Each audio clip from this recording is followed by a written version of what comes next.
republic for which it stands, one nation, under God, indivisible, with liberty and justice for all.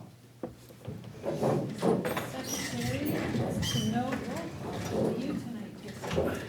All board members present, 2 principals, and then 2 community. And board correspondent report. This is going to be a lengthy one. Yes, it is going to be. First things first, happy Wisconsin Public Education School Week. February 24th through the 28th is that, so yay, public education. All right, so the first thing is, since the inauguration, it's been a little bit of a whiplash. First, the White House announced temporary funding, federal funding freeze. Next day, it was blocked by the court. The next day, the funding freeze was rescinded. This is a big thing because the school district does receive federal monies. The state of Wisconsin receives federal monies. State of Wisconsin receives about $1 billion in funding. $8 million in federal funding goes to Title I, IDEA, support for ELL learners, enrichment program, career and tech ed, out of school time programs, and professional learning. So those are all what could be impacted. And then there's another $273,000 for the school meals. That's statewide. How does that impact us here on our level? We get about $964,000 and some change from the federal government to support our Fund 10, Fund 27, and Fund 50. So it would have an impact for us, and that's something that we really need to kind of take a look at and make sure that we are watching so that we can continue to fund public education. And I'm going to interject, that also affects the $250,000 AVA grant that we are planning on, which would have disastrous impact if we don't have that. So that's $1 million directly, for the other programs, and $250,000 for the charter school. So again, I'm going to interject a little bit. I think that since in March, they have to pass a federal budget. So we have to do everything we can as school board members. I mean, we were elected officials to advocate for education, and if we don't feel it's, call to action now, I don't know when we would. Because if this stuff is not in that budget that is passed next month, which, they have to pass something or they have no budget, so. And we don't know how it's gonna go. The things that are happening at the federal level now are fast and furious. And like you said, there were cuts and then it was stayed, whatever. Well, there's a lot of cuts that haven't been stayed. And even though we haven't really felt it a lot here in Kewaunee County, because we're not heavily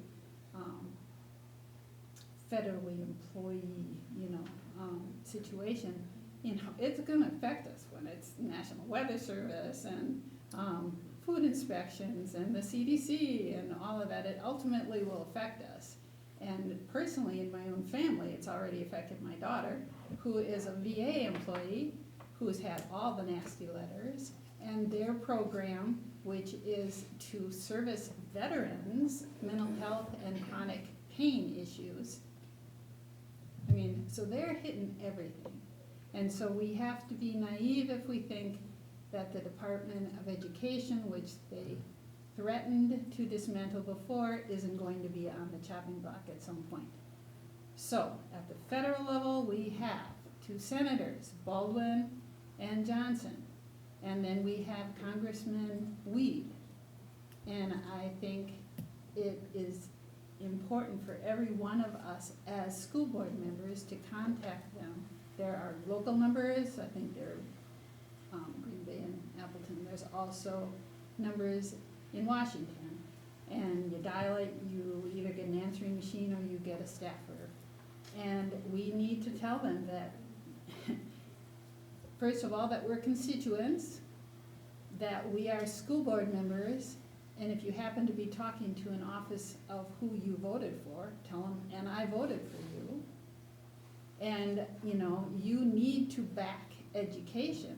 You know, we need the federal funding, you know, don't let it be cut. I mean, I think they need to hear from people. If we just sit and wait and then go, oh geez, you know, I mean, we have to do something. So that's at the federal level. And if we think, I mean, if we lose them, you know, what, $12 million to this district, I mean, we know what our budget is.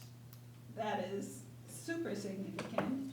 And if we think that the state's gonna jump in, I think that's sort of a laugh and a half, because the state has not proven to be the friend of education for almost 20 years now. I mean, as long as I've been on the board.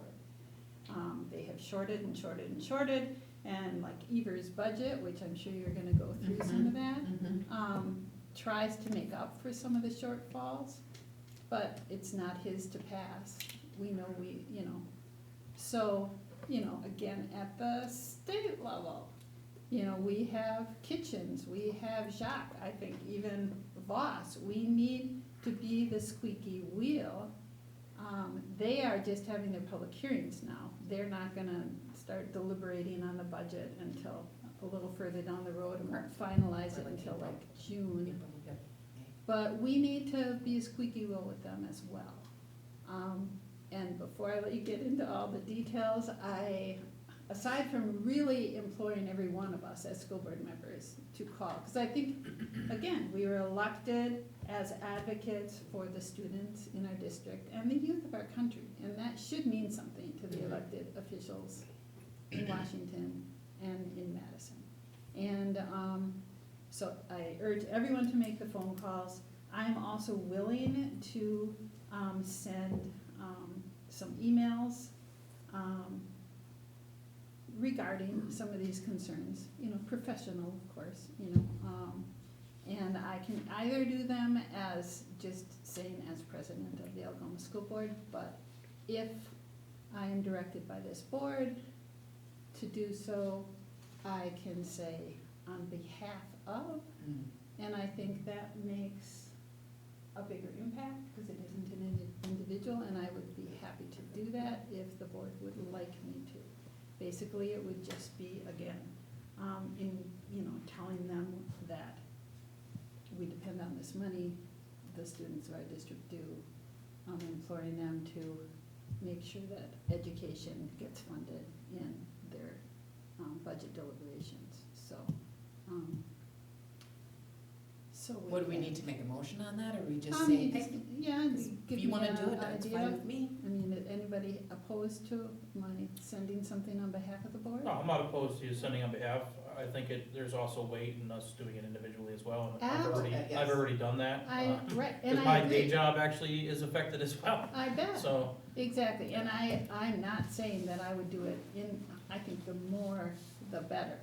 I can do one on behalf, everyone can do their own, Individual. everybody should make phone calls. I mean, the time is right now. If we don't do it right now, before they get into the budget deliberations. I mean, the one thing, I mean, it doesn't seem like anybody's doing anything at the federal level to try and stop some of this craziness, but I think they all want to retain their jobs.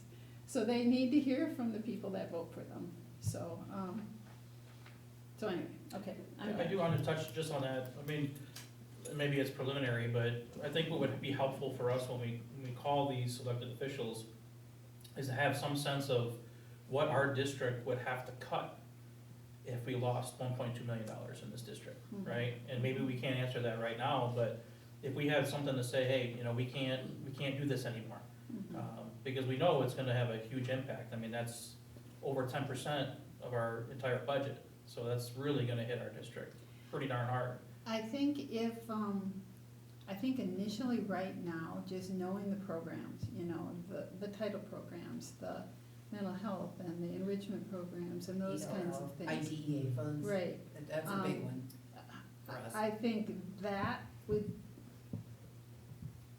would probably be enough in terms of we are dependent on those, you know, programs, because I mean, to try and decide what services we're gonna give if we don't have that money is going to be an incredibly difficult process, so. Yeah, I don't think it necessarily has to be specifics, but Yeah. clearly we know what the core Mhm. crux of the district is, right? Mhm. You have your certain things that you can't not do without. And Right. we know something's gonna have to be cut, so if we had a general idea of, here's what the pool of things that would be cut is, we don't know exactly what would be cut, but Right, yeah. all of these Right. matter, right? Yeah.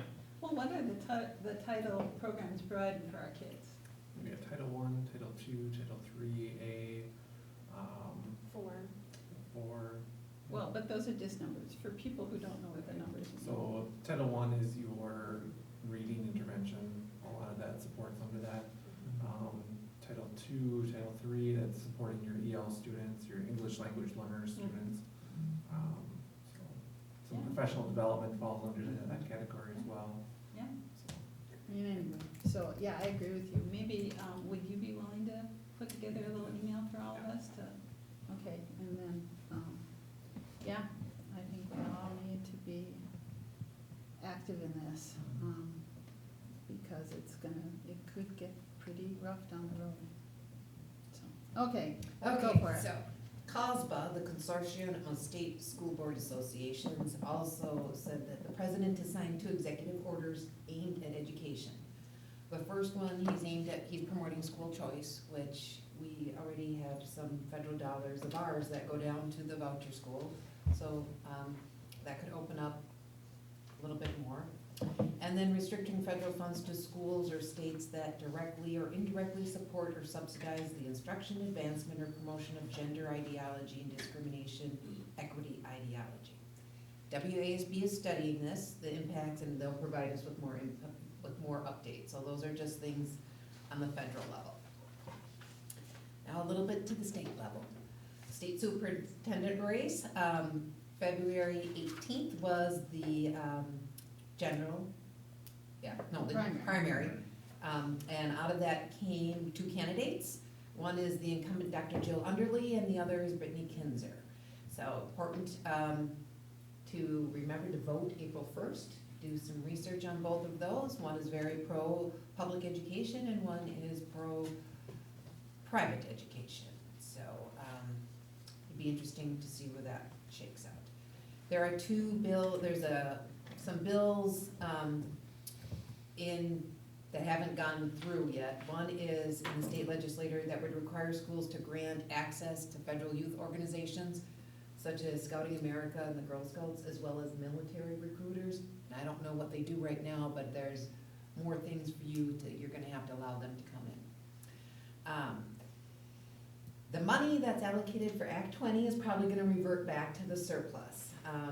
Representative Kitchens was drafting a bill for the $50 million to get it released, because it's costing school districts money to implement all of this.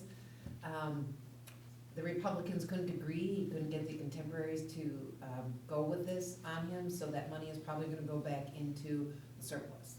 The deadline is June 30th.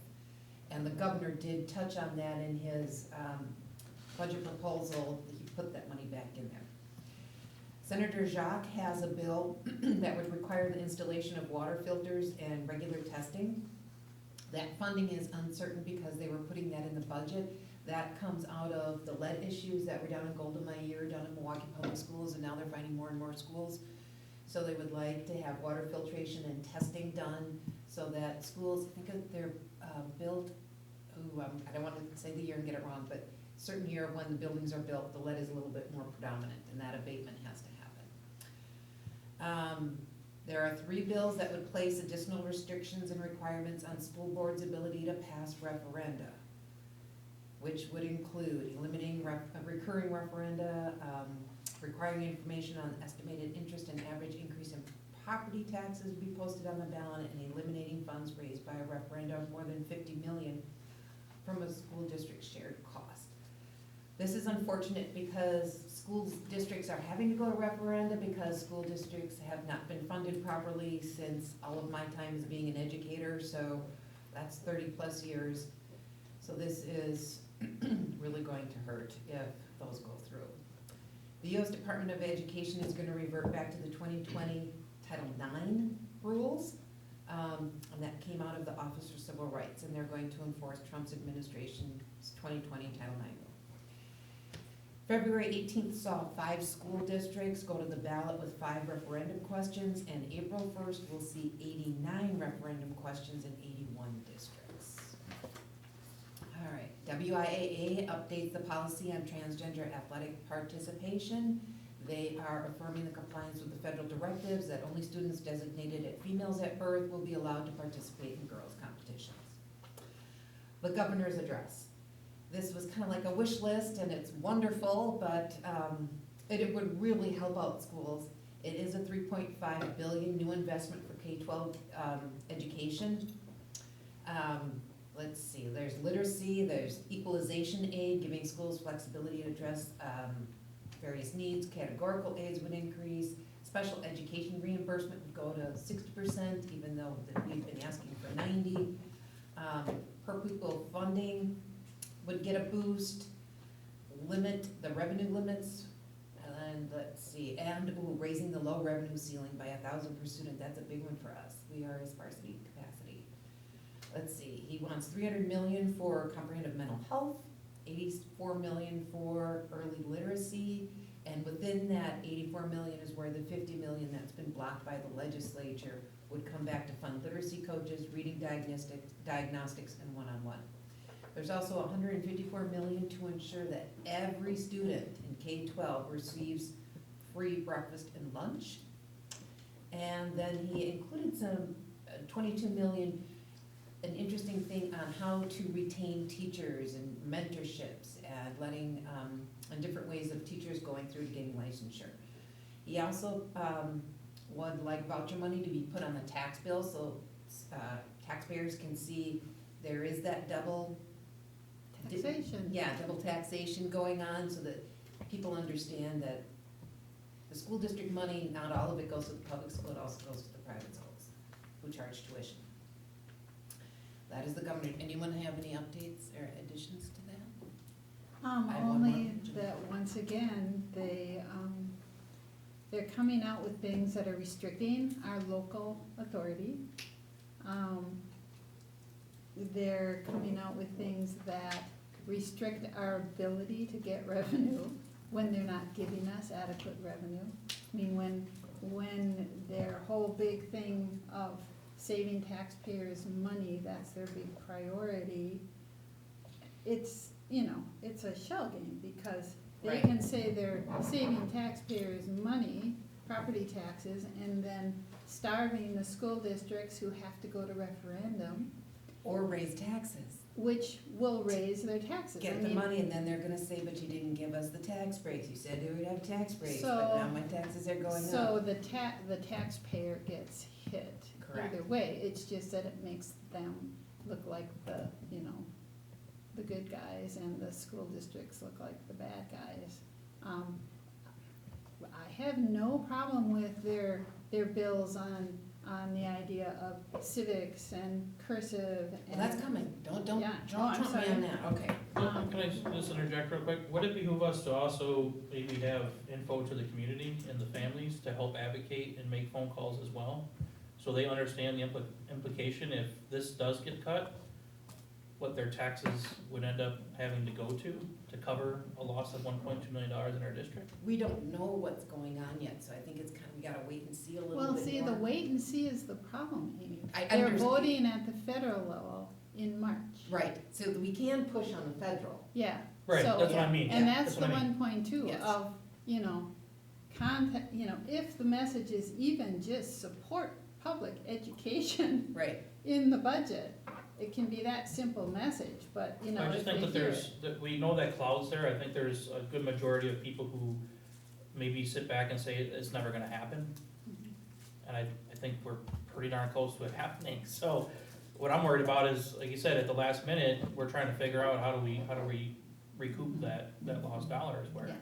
the more people we can get in our district helping make those calls to Absolutely, our the elected more- officials would benefit us, greatly.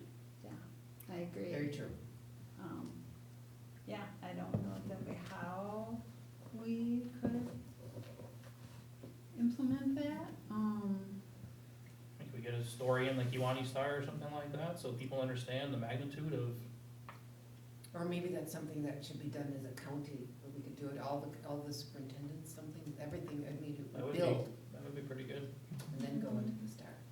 Yeah. So that's not a bad idea. But because time certain is of the essence, this is already February 24th. Correct. And if we're gonna do anything, we need to do it now for the federal level. Yes. And not that there aren't a bunch of other things that you'd like to say to them. Education is what we have been entrusted with, and so, and it's the future of our kids, our country. The kids are the future of our country, so. Well, I think if you get the media involved too, they might push a little back to the elected officials as well, asking them questions, which could That'd be make an nice. impact. That would be good. So, yes, all right. Last continue. thing, there were 6 bills that were passed in the Wisconsin Assembly, and they now head to the Senate. There are more coming, but these were the 6 that got the fast track. AB 1 relates to changes to the assessment program, the cut scores, and the school district accountability report. WASB doesn't have a position on this one. This one's probably gonna go through. Do you have anything to add on that one, Jesse? No. Nope, okay, all right.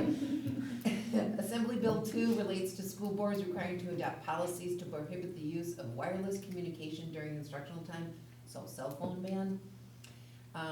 WASB is neutral on this one. Mostly, the language they found was, it also included the choice in charter schools would also have to apply to this, and they didn't want that to happen. So they removed that language, but then and their reasoning was, they already have it in policies, which most school districts already do. So this is one of those unfunded mandates saying, here, you gotta put this in, we don't know what else that could mean. You might have to buy the little boxes, the little pouches to store all the cell phones in to get them back out to the students.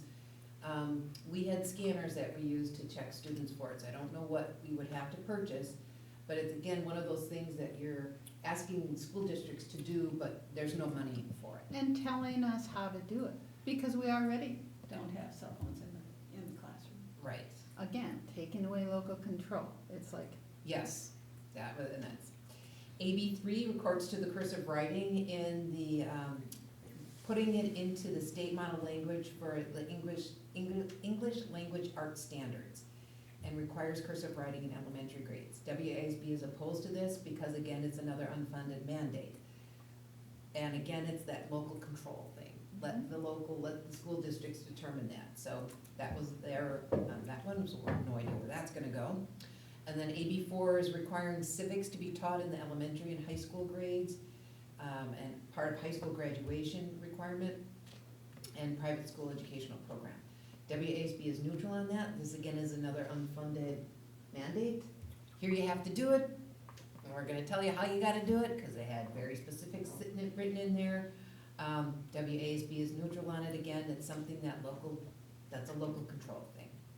AB 5 is relating to school boards to make textbooks, curricula, and instructional materials available for inspection by school district residents. This is requirement of a turnaround of 14 days. Again, WASB is opposed to this because all districts have this already in their policies, that you can come in and you can review the curriculum. The 14 days, no idea where that came from and why, again, they are saying, taking away local control, saying you have to do it our way. So WASB is opposed to that one as well.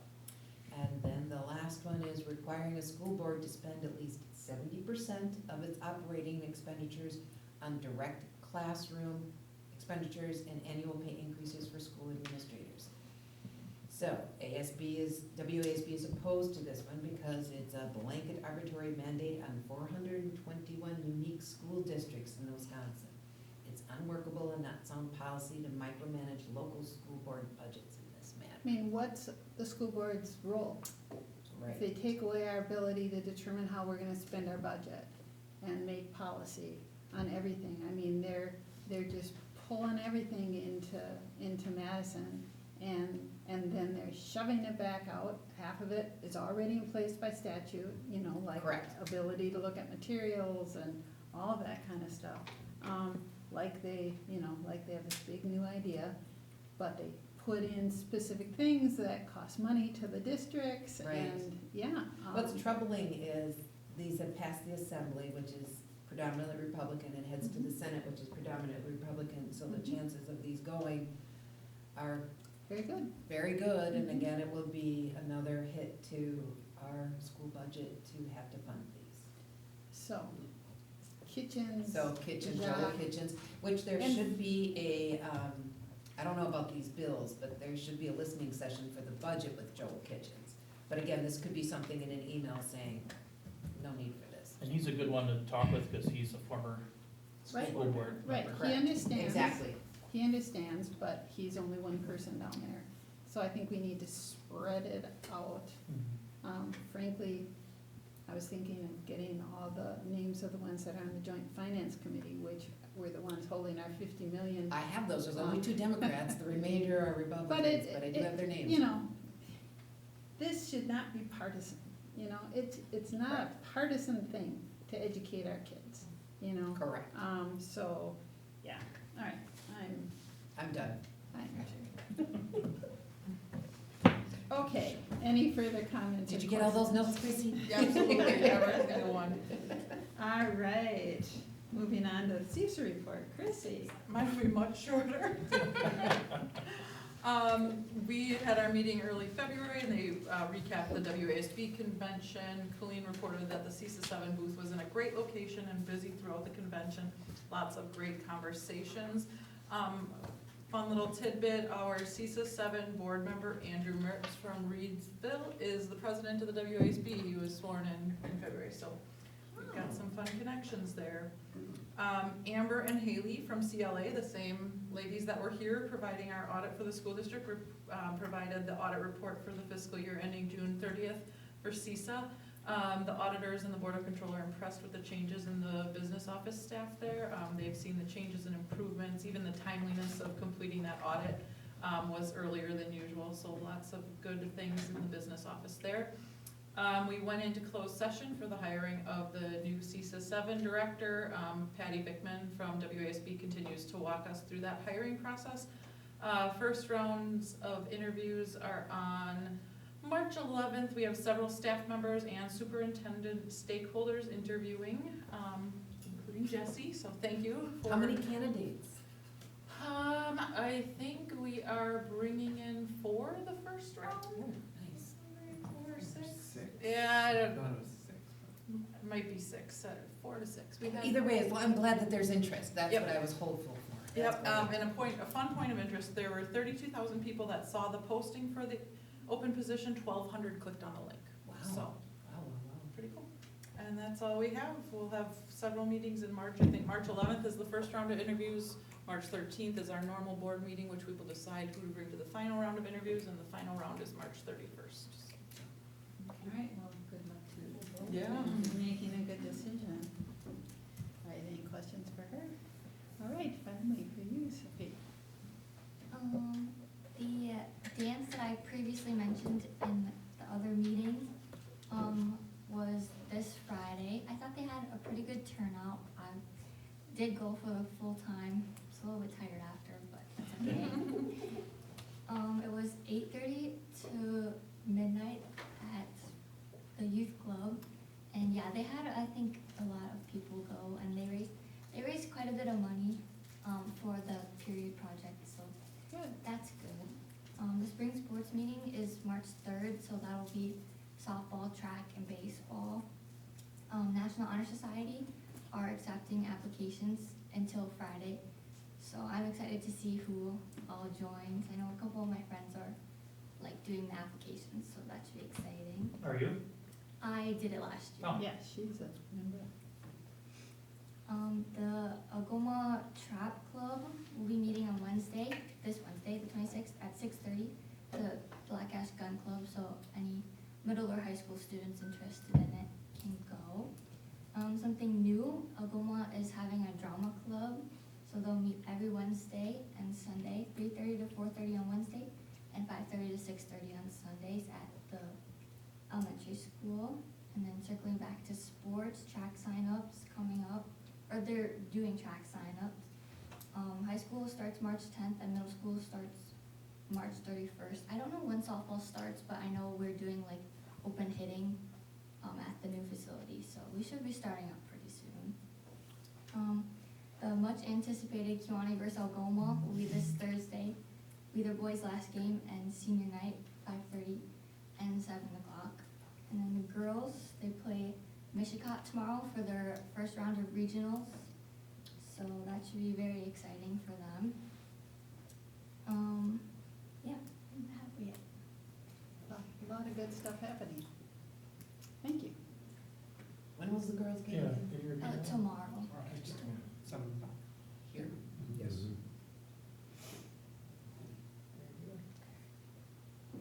And for those of you who don't wanna leave the house, it does usually get streamed, I don't know if that works. It does. Yeah. The YouTube channel. All right. Thank All you. right. Thank you. Yeah. Thank you. I don't have any misconceptions or rumors. Did anyone sign in to speak? I doubt it if you didn't mention. I don't have any particular announcements. So we'll move right on to administration reports. Alright. Good evening, everyone.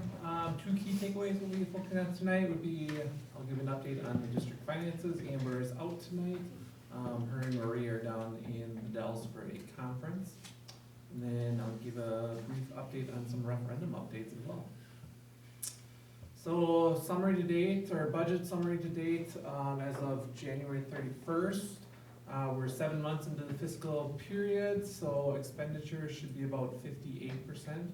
Our revenue, the first round of tax revenue was received and collected, so it's a little higher than it was as of last year, which will help with some of the interest earnings. The expenditures continue to come in for maintenance of the buildings, infrastructure. That was slightly up in January due to some repairs that needed to be take place with some HVAC systems, things like that. District property, liability, vehicle, workers' comp insurance was paid in January as well. That cost was up from the prior year, as all insurance costs right now are going up across what we're seeing. The Fund 27 costs are higher than what we anticipated at this point due to some individual student needs and some individual programming, I would call it, so. For Fund 39, 46, and 49, so Fund 39, our tax revenues were all paid full in January. For Fund 46, our non-referendum capital, we continue to put money in there with no expenditures coming out at this point. And then our Fund 49, which is the referendum capital, we've had no major expenditures in the month of January. That money is sitting in the banks right now, collecting interest off of some CDs that were purchased. We just updated one in December, so. Here's a more detailed look at the referendum financials. So beginning balance, just over 9.5 million. Our interest earned was over 10,000, with the ending balance of $9,524,992. Again, no major bills were received in the month of January for any expenses. Any questions about the finances? Just want to highlight too, in your board packet, you received a new report for the expenditures or the bills. Nice. With captions or summaries of what the bills were pointing towards, so hopefully you will see value in that. That was one of the takeaways from the convention that Jeremy and Amber had from a listening session or a breakout session, right? Yep. So, Is that already in the system and it easily exports, or did someone go through 14 pages? I believe line they by had line? to, no, they had to recreate a new report for it, but it was Okay. pretty easy Okay. to do, so. So from here on out? Correct, yep, now it's just running that report, you just had to create it the first time, so. And also you'll see later when we have in our action items, the actual amount to approve for our bills is now included as well. That amount comes from the bottom of the bills that you received in your packet, so. Some referendum project updates. The first couple here are from McKinstry, so around energy efficiency, working on the retro commissioning of our buildings. The initial study has been completed. The report has been sent off to Focus on Energy for feedback. That feedback will come back to McKinstry. They'll develop some control strategies, and then based off of what the output of that is, Focus on Energy will give us a rebate back to the district on the implementation of that. So when we were looking at McKinstry, that was all part of the package, that rebate would come back directly to the district, so. As far as dashboarding, we're doing McKinstry's putting some plugins to look at the building performance and the solar array productions, as well as our utilities. That report will be finalized in the coming weeks and shared back up with the district then, so. Okay, you're using all sorts of fancy little terms. A plug-in to me is a plug-in, so. So it's from my understanding, it's a plug-in into the computer system to look closer at the data that's being reported out. So that it would be available like on the website for people to see how our solar is doing? The report would be Okay. available eventually, yes. Right, nice.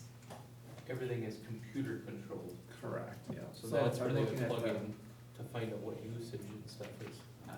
So if you're looking at the HVAC system, specifically around the heat, they're gonna look at what the set temperatures are, when the units are kicking in, how much air is coming in from outside to feed the units, so. Am I correct on that, Jesse? Plugin's a small application that's used to collect data or put out data, Okay. so we'll add that to the system to A collect data. tech nerd. Language. Yep, that's. Some control Yep, yep. upgrades, so again, with our HVAC controls, they're installing some hardware and software at both of the buildings. The buildings are running on two different systems, just from when they were installed, so unfortunately, we need to keep them on two different systems, they can't be put onto one. However, they're gonna do some upgrades to those individual systems. The kitchen hood controls have been installed. There's one problem with the one up here at the middle school and high school that we ran into. It's not working properly, so they needed to reorder some parts, and that'll be installed on Friday this week. So project will be done. And then the refrigeration of the walk-in coolers and freezers has been completed as well. In terms of water conservation, all the sinks got new aerators put on across the district, so instead of a steady stream of water coming out, now it's kind of like a sprayed stream, so it's reducing the amount of water that's being used. And then the toilet replacements is currently on hold right now. That will be installed over the summer in conjunction with the bathroom remodels. It did make sense to put new toilets in and then have the construction come in over the summer, so. Are those just gonna be more energy efficient? Are you doing sensors? What are you guys looking at? Whole new systems, so they'll be run on basically a motion control system. Nice. Urinals too, or just the toilet? So the urinals are actually gonna stay, but the inside, the Systems flushing will of it change. will be completed, changed, yeah. But the urinals that we have are built in-ground. They're a much better product than what we would replace it with, so. As the parent of a person who doesn't like sensory toilets, you might wanna just talk to Marie and see what some options for manual or quiet toilets are. Yeah. Some construction updates from Bayland, so a project manager has been assigned to us, and they'll be starting on the job next week. That project manager will work closely with the district on some of the, more fine-tuned decisions, so coloring on the flooring, paints, furniture, those types of things will be looked at in the coming weeks here. Windows specifically, I took a trip over to a school in Green Bay to look at some windows that they had installed.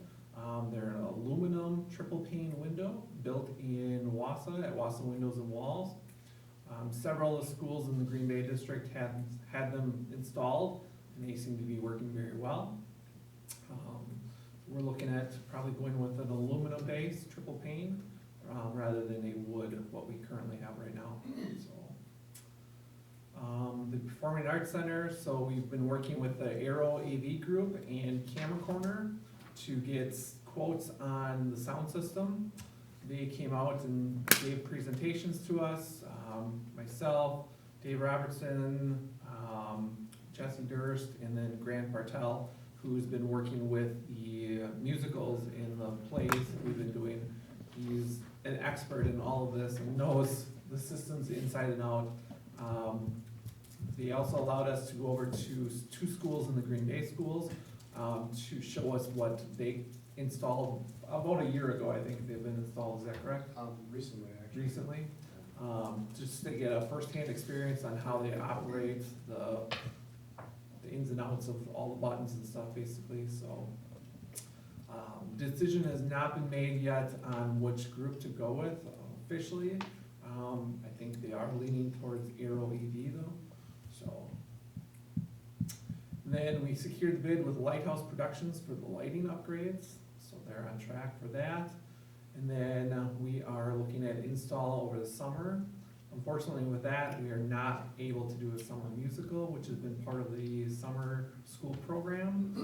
So we're trying to get that message out to all the stakeholders currently, but yeah. And I think, in talking with our teachers, they're okay with it. They're kind of looking forward to just taking a little bit of a break as well, so. I just hope it's one of those things that doesn't drop off and never comes back. Oh, That's I the did fear. not get I that think message it's yet. very popular, so. I do too. I don't think that's gonna happen. Specifically for the tech ed classroom, looking at a dust collection system. Boy, that is a hard thing to find. There are not a lot of companies out there that do dust collection systems. So we were able to find one local out of De Pere. It's an HVAC company that's gonna come in, and we actually got a couple different quotes, but we're looking at a recirculating style system, which is a better system, apparently, because it's less equipment that needs to be installed, so. We're kind of fine tuning that right now. There's a couple emails going back and forth today, specifically on where equipment's gonna be placed in the classrooms and knowing where to place the piping and all that, I don't know, so. Some safety and security project updates. So Raptor Technologies, you'll see in the board packet was a contract for working with them to install 2 visitor identification systems, one in both of the main offices. I was surprised at the cost. This was quite a bit substantially lower than what I thought it was gonna be, so I was pleased to see that. Jesse did a lot of that back work, so I appreciate all the things that he did, setting up the demos and everything. And then the last thing is working with LaForce, a company out of Green Bay, to install some cameras and remote access to the front entrances. So again, those front entrances are gonna be locked where visitors cannot come into the vestibule and then be keyed into the main office. They're gonna have to push a buzzer or doorbell at the front entrance before getting into the building. So just cameras in the front, not all around the building? We already have them all throughout the building. Okay. So this is gonna be additional. Okay. That's all I have. Any other questions for Jesse? All right, elementary principals report. Katie. Okay, so the first thing under my agenda is a semester review for our AGR program, which is the Achievement Gap Reduction Program. If you remember from the beginning of the year, we take a look at creating goals in both reading and math for grades K through 3. We changed how we wrote the goals this year to be more in alignment with the structure of Act 20 and those requirements. So utilizing the 25th percentile as kind of our benchmark. That's what we have been looking at this year so far in reading, and also we've transferred that over to math as well. So in the blue, you can see for each grade level for reading and for math, where our students fall at the mid-year. I'm gonna start with reading first, so that's the left-hand column, and I'm gonna go down, starting with kindergarten, Beginning of the year, we had one student that fell below the 25th percentile and had a reading plan. Mid-year, we have 6. That's not surprising, that's pretty typical on the Ames Web Screener. I think the benchmark is something like, for the beginning of the year, students knowing 4 letters and letter sounds, and that increases substantially to the end of the year, so we were expecting that for sure. I have a question. Are they tested again and that's how you get these numbers, or are you just watching them? They're tested again, so. Okay, so they're tested 3 times a year? Yeah, they're formally Okay. tested 3 times That's a what I was year, and wondering. the teachers are watching them pretty much daily to kind of get that, just Okay. those more observation Yep, type yep, of notes. For first grade, we started the year with 9 students with reading plans, and that did increase to 10. Also not surprising, if you look at what a first grader learns beginning of the year, middle, end, we usually have more students mid-year in first grade that kind of drop off a little bit, so this being pretty consistent is definitely a good thing and different than what we've seen in the past. Second grade, beginning of the year, we had 10 students. Middle of the year, we also still have 10, so in second grade, that stayed the same. We even gained a student. And then in third grade, beginning of the year, we had 14 students with reading plans. Mid-year, we had 11. We did lose a student, however, that student that we lost did not have reading plans, so we really did have 3 students that showed progress. So that was a positive. Do you celebrate then? Do you like, yay, you made it? Oh, yeah. Oh, good. And we keep a close eye on them. They still are working in a reading intervention group. Absolutely, oh, okay. Because, you know, they made that progress, but they've shown that they've made that with support, so we just kind of hang on to that. Oh, that's a little bit wonderful, longer, that's so. great. And then math, so beginning of the year in kindergarten, we had 7 students that fell below the 25th percentile.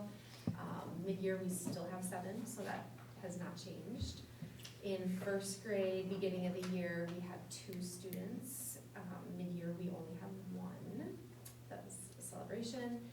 In second grade, we had 15 students fall below the 25th percentile. And then mid-year, that dropped down to 13.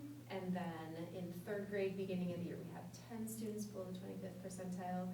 And now mid-year, we have 8.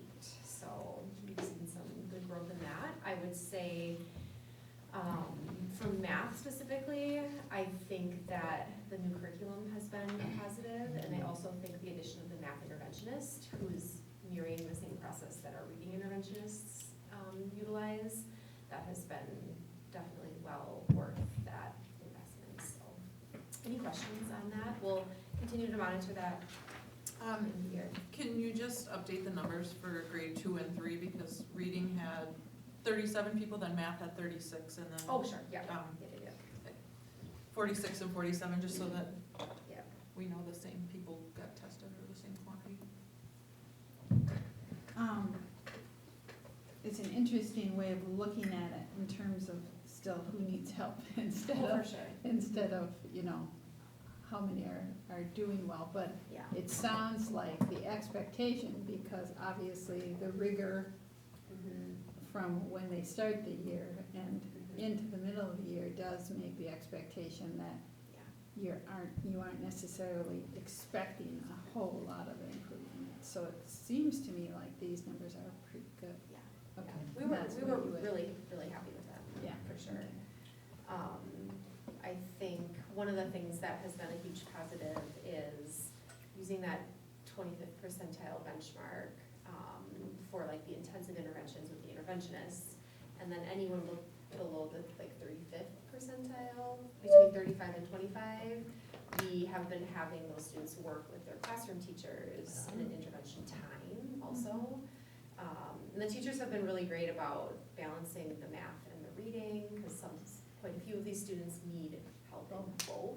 Correct. So they've really worked together to tag team that and make sure that the students are getting what they needed, so it's been a really good process. Excellent. It seems like you're having really good success in the third grade.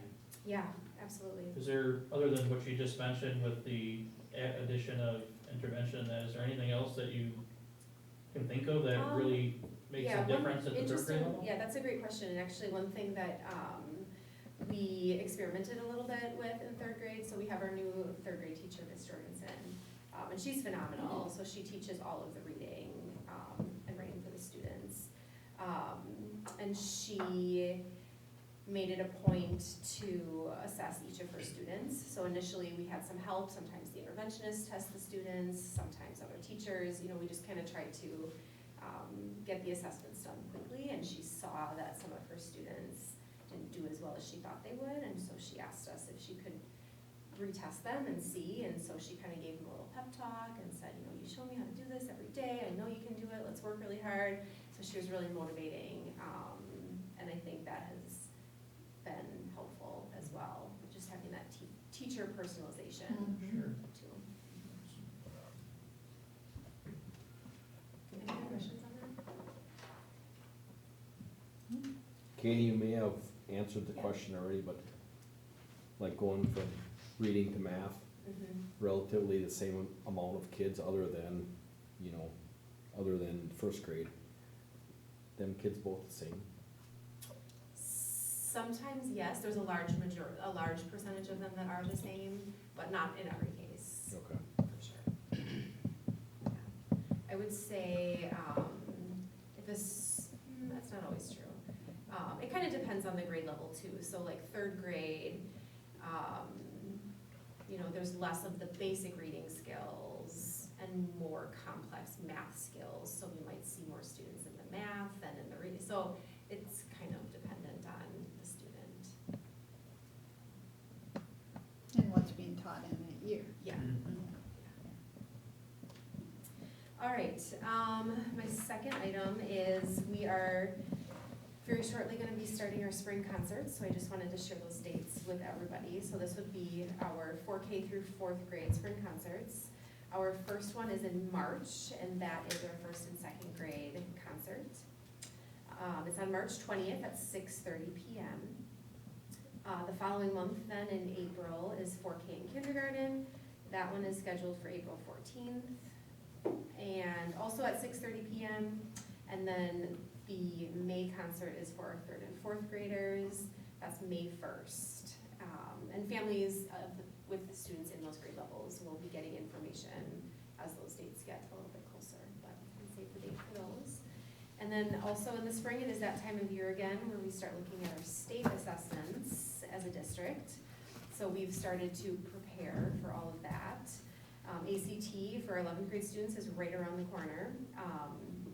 We're gonna be taking that, it's actually gonna be March 11th or March 12th. I know Courtney Schmidt is working with the teachers at the high school, trying to figure out which of those two dates would work the best, and then which location would work the best. So she's still working on that, but it'll be one of those two dates.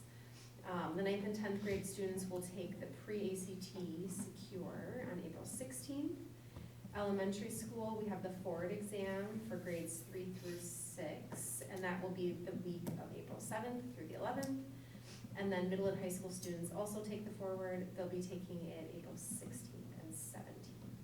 So there's also the DLM, and it's the alternative assessment, which takes place kind of spread out through that entire window. Yeah, it's a tough time of year, the kids don't like it, it's just testing. Yeah. So are these assessments the same as previous ones, so we will Yes. actually be able to measure from one to another this Yep. time? Okay. Good. As long as the cut score's still. As long as the Yeah, concepts don't exactly. change. Yeah, I know.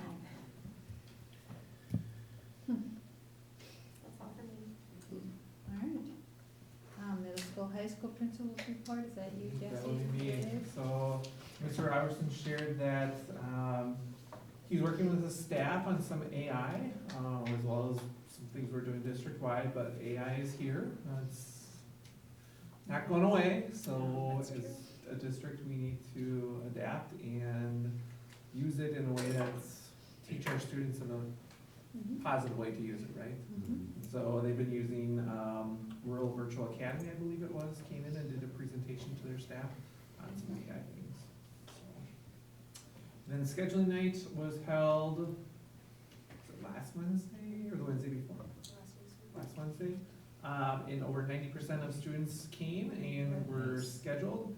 They did a little differently this year. All of our high school students had scheduling during the afternoon, and then our incoming and current middle schoolers had the opportunity to come at from 3 o'clock to 6 o'clock with their parents. It ran very smoothly, so I think they're gonna look at repeating that for next year as well, so.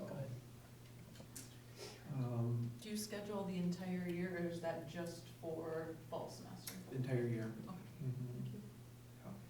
I know, just off the top of my head, some of our classes, Spanish is increased, number of kids from this year to next year.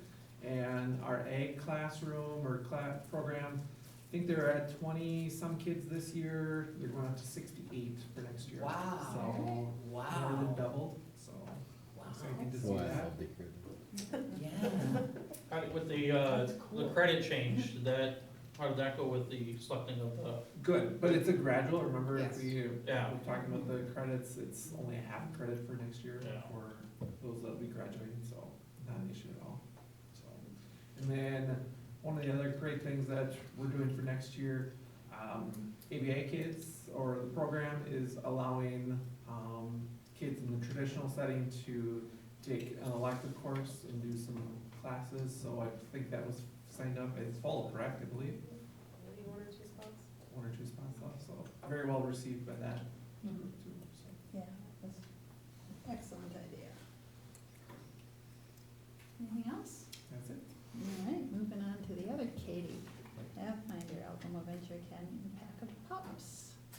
Yes, I'm gonna throw in the pickleball tournament reschedule date, it's not on there, but, for April 5th, so that was snowed out, so. Yes. The reschedule date has been April 5th. The Mosaic fundraiser, just a reminder, that is going to be March 6th at Homestead. That's when the big mosaic will be unveiled with all of the canvases that we have collected, which I was looking at them today, there's a ton back there, so it should be pretty cool. And then I just want to do a couple of project updates that the kids are working on this semester. I don't know if I talked about it last meeting or not, but the owner of Wilson's Wish had reached out. She was at the project showcase in January.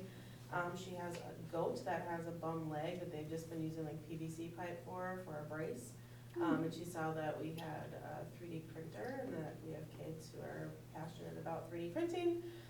So we are going out there on Thursday this week to meet Clifford the goat, and kind of see what's going on with his leg, and she's going to give us some of the old braces they use to see if our kids can create some sort of new leg brace for. What an interesting project. Yeah, so we have a partner down at UW Madison, they also do prosthetics down there for animals.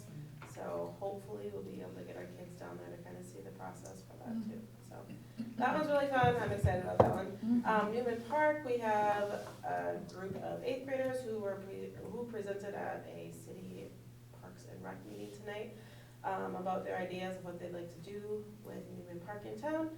They had sent out a community survey and got about 40 responses of what the community would like to see done with the park.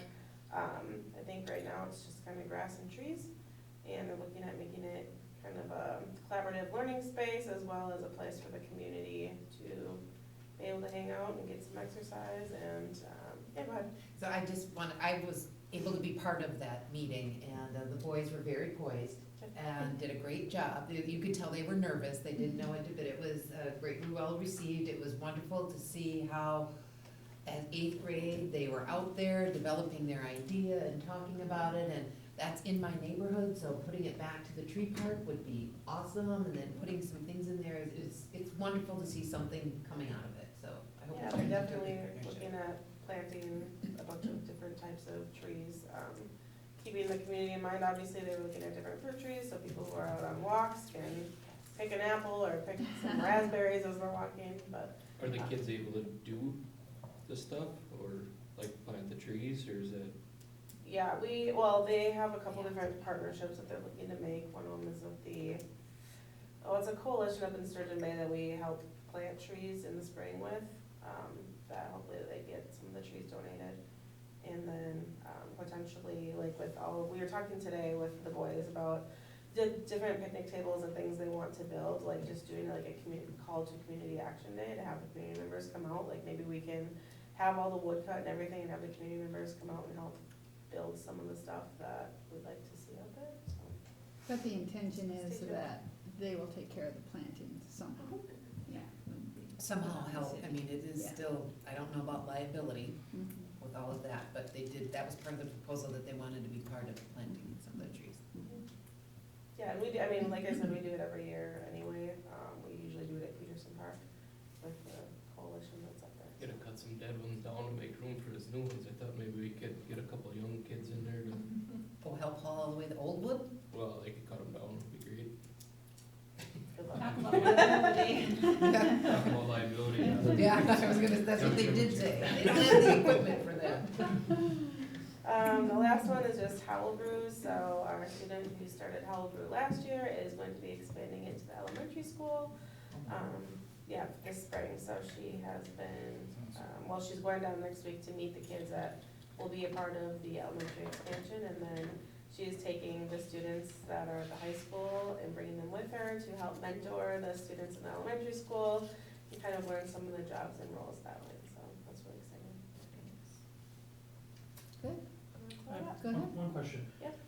So at the ABA showcase, there's so many great projects. Have you ever, and maybe you've done this before, but like with this one with the kind of documenting, like this step by step, you know, like almost having like a video documentary that we could put on our website to show other students, you know, the investigation process, you know, the research, the That's development, and, you know, because some of those projects were absolutely amazing, and I wish there was more time to sit there and talk to those students and Isn't ask that- them, like, where did you come up with the idea? How Yeah. did you even think about going forward with this idea and When to went where to you the- got? You're talking about when you went to the showcase? Yes. Yeah, Yeah. yeah. Yeah, and I think, you know, when we talk about, you know, opening the district up to students to come here, having those, you know, documented and Mhm. show the process could really be, you know, a great story to tell. Mhm. Yeah, it's a great idea. ABA TikTok page. Absolutely. No, We don't wanna It's watch better. a full 30-minute thing about it, we can only handle it in And 45 shorts. seconds. You can't have your cell phones. no, but it's, Find a marketing choice to make it, right? And not during the school day. they can at lunch. not But during you're school. right, though, you're gonna have the whole thing on the website, but you can take snippets and just put little teasers out there, that would be pretty cool. That's the world we're in now. Yes. Okay, who's doing Marie? Ah, That's the only thing, I special know. ed wellness report. So the only thing she had was to report out was the family engagement survey. So Algoma was one of 90 districts throughout the state that got selected or required to do a federal indicator 8 family engagement survey for students that are qualified for special education.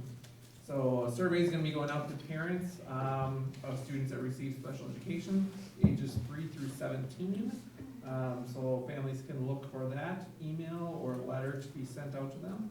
And we encourage all families to share their experience and perspective around what it's like to service a student with special needs in our district. So we use that information Yeah. to improve, so. Yeah, good information. All right, committee reports. We had 2 committees, the ad hoc committee meeting on February 4th. Yeah, so a couple of us, myself, Christie, and Lonnie, I lost my train of thought there for a second. Visited with the city just to discuss their intents with the city hall library building. Very preliminary, they're not quite sure how things are gonna move forward, but we wanted to take that opportunity to emphasize our concern as a district with the safety of school students, depending on what happens with that building, so. There's more conversation to be had. As soon as they start to get a little bit better idea of what direction they'd like to go, we can get some more information, but that's kind of where we're at right now. I'm sure you're planning to meet again. We are definitely planning on meeting again. Yeah, I know that Jesse's gonna have some pretty regular contact with the city administrator, just as things start to change. But we definitely wanna get a better idea of where they'd like to go, what direction they're going in, and how it affects the school. Okay. In the end of February is when they were looking at getting a lot of bids and things together to know where they were at. Okay, you get an idea of Yeah. financially what things might cost? Yeah. Okay, yeah. Okay. And then we had a policy and practice committee meeting on the 10th. Yes, so, we saved you guys the burden of reading all of them and only included the most applicable and biggest changes in there. Some of them were just the, word changes here and there, or making a change to an admin staff, plus, administrator staff, plus this level of the school, so, try to, minimize how much you guys have to read. There are a couple of, changes that we will want to look at if you read through them. I think the big one was the Fund 10 balance going from 20% to 25, and that was one of the actions we'll have to take a little bit later, but we've never really fallen below that, and we're just kind of making it a little bit more accurate with moving it to 25. Yeah, we And talked that's about that with the- Amber. That's what came out of the meeting Yes. from the Yeah. audit or whatever, Yep. right? Yes. That's the- Yeah. And that was included in your package, is Yep. moving the minimum Right. from Oh. 20 to 25%.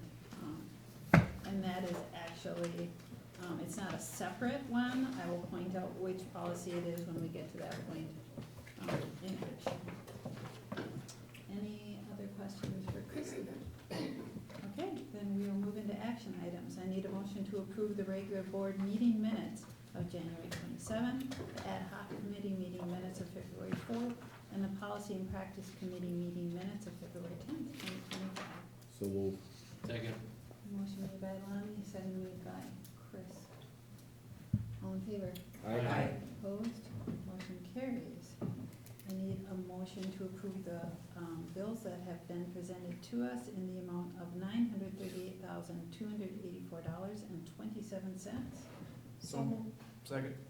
Motion made by Chrissy, second made by Chris Schlot. All in favor? Aye. Opposed? Motion carries. All right.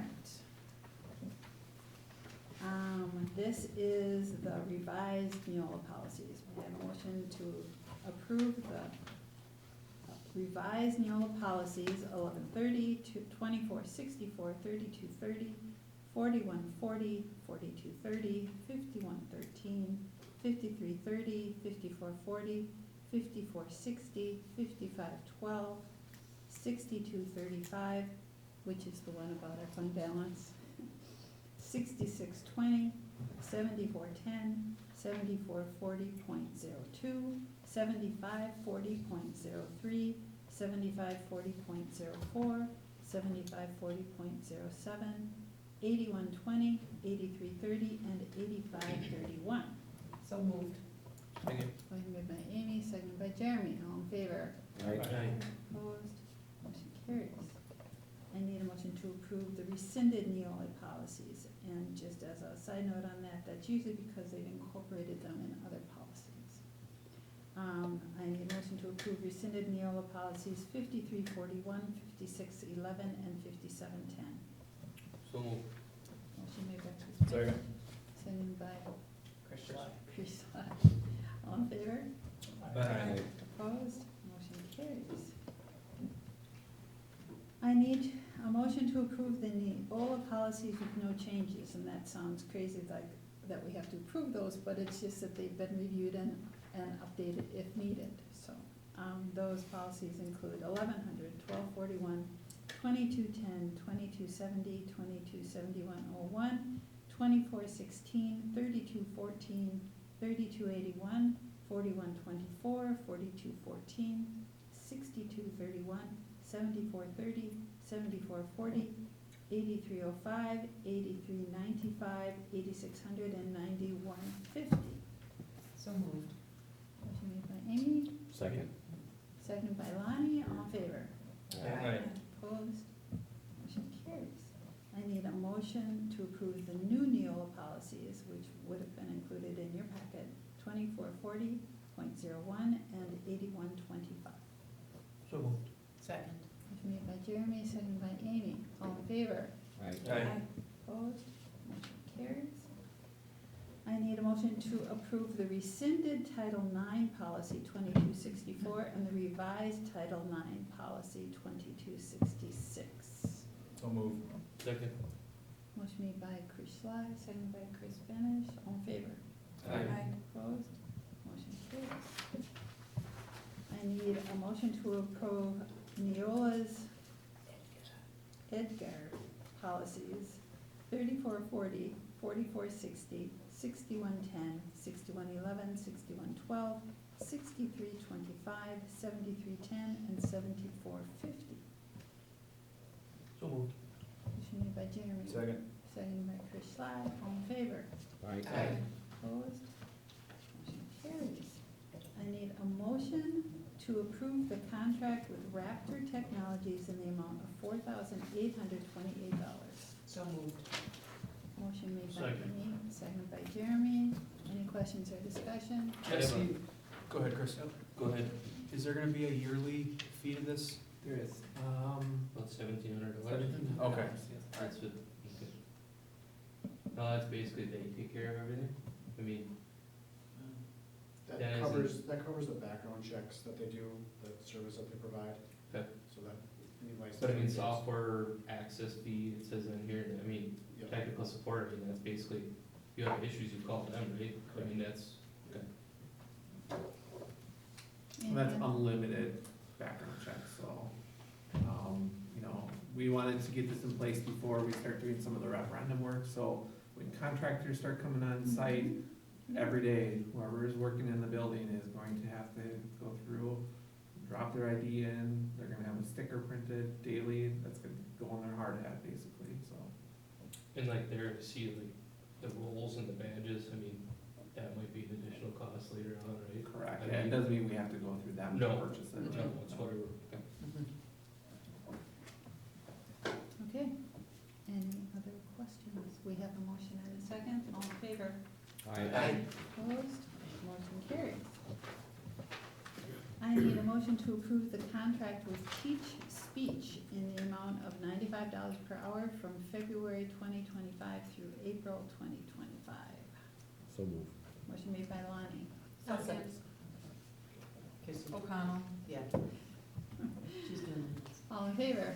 Alright, Opposed? Can I just ask, is that to cover a leave or more students, or?